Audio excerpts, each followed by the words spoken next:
happening, boys, and welcome back to the channel. Today it is a good day to be a Chelsea fan. What a day it is. 3-0. 3-0 against the European champions, PSG. We have battered and bruised them. We have humbled them. And that makes us the world champions. How good does that sound? 4 years of a badge of the world champions. It's brilliant. So guys, let's get straight onto the review.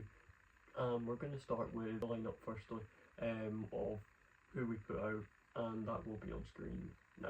Okay, so this is how Chelsea lined up for the match against PSG in the Club World Cup final, and I'll be honest, when I first seen this lineup, it scared me a little bit, because the first thing I seen when I looked at this lineup was Reece James in CDM, and I was like, oh no, has Maresca overthought this? And let's be honest, if we watched the match, he didn't. This was perfect. Somehow this really worked, Reece James in midfield, because it basically created more of a sixth defender in Reece James, with Moises Caicedo also basically being like a defender. Meanwhile, we had Palmer, Fernandes, Neto and Malo Gusto causing problems, along with João Pedro. The link up between Malo Gusto, Cole Palmer and João Pedro today was insane. The lineup that I put out was slightly different. I had Sanchez in goals, Reece James on the right, Chalobah, Colwill, Cucurella as in this lineup, and I had Caicedo and Fernandes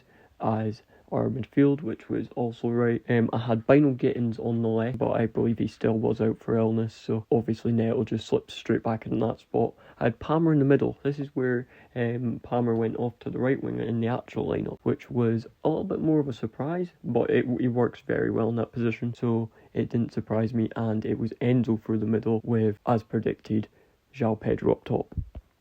With that lineup coming out, I'm going to go more into depth about how Chelsea absolutely exposed PSG's defence today. And it came from three main components, including Robert Sanchez, so I'll say four. It came from Robert Sanchez, Malo Gusto, Cole Palmer and João Pedro. Them four today were the reason we won. It's what I think. The reason why is because Robert Sanchez would either play a long ball or a short ball to Malo Gusto, and he would either pass it up to Cole Palmer, and then Cole Palmer would either cut inside or pass it to João Pedro, and create little triangles between the three, which would completely cut PSG's defence to pieces. And Nuno Mendes, he had a terrible game. He couldn't get near them. They had his number all game. They could not control Chelsea's attack today, especially Hakimi and Beraldo. They were getting absolutely rattled by us, and it showed on the scoreline 3-0. But Nuno Mendes especially, he could not deal with us, because it was either a ball right through the middle of him or by him, where we'd cut back inside and be able to shoot. But yeah, PSG were exposed by three main components, and it was right down the right hand wing, and it was brilliant. The next thing I want to get onto is Robert Sanchez. That man had a brilliant performance today, and that gives Chelsea a small headache, because Chelsea are obviously looking to get a new keeper, and Robert Sanchez pulling this performance out of the bag in a final, which could be maybe one of his last starting games if we do go out and get Mike Maignan, for example, or even the links with Donnarumma I've seen. Robert Sanchez had a MVP-like performance today. He was unreal. He saved us a lot of times, and yeah, he definitely deserves these flowers today, because he's not getting enough credit for the things he does, because the amount of mistakes he does overlooks what happens when he's actually playing very well.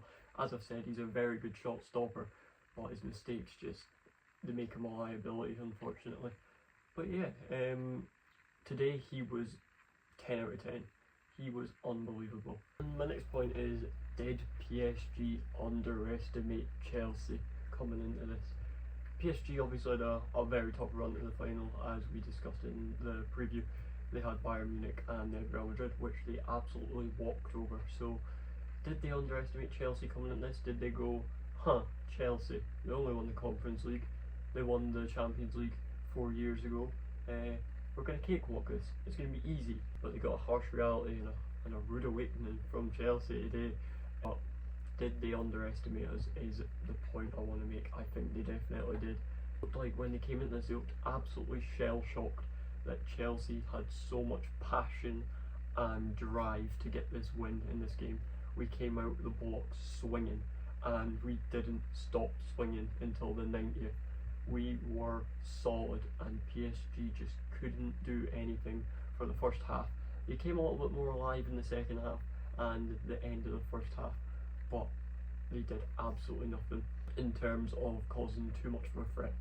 Although Robert Sanchez had to make a couple of really good saves, PSG, other than that, done not much. And it also showed in the end of the game where PSG's temper and their composure completely went out the window, with João Neves pulling Cucurella's hair and getting a red card, and during the game they were just committing tons of fouls and they were clearly rattled. And even after the game had the final whistle blown, it all kicked off.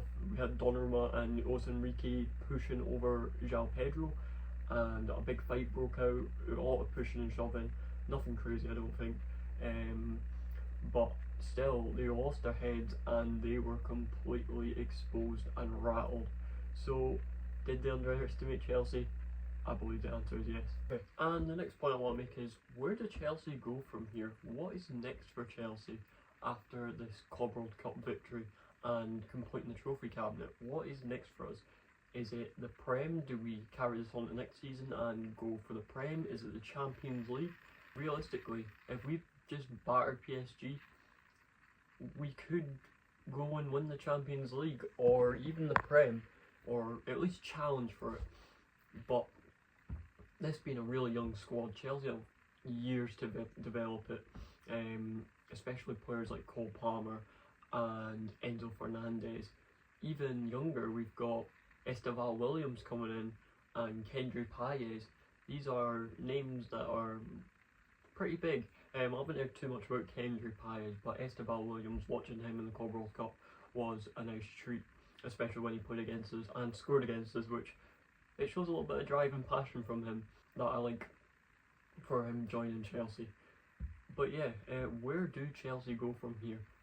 I'd like to think it's only up from here, or have Chelsea, I'm going to be a little bit cynical here, have Chelsea hit the peak and is it just downhill from here? Who knows? But I'm going to hopefully go with the positive side and go, we're on to big things here.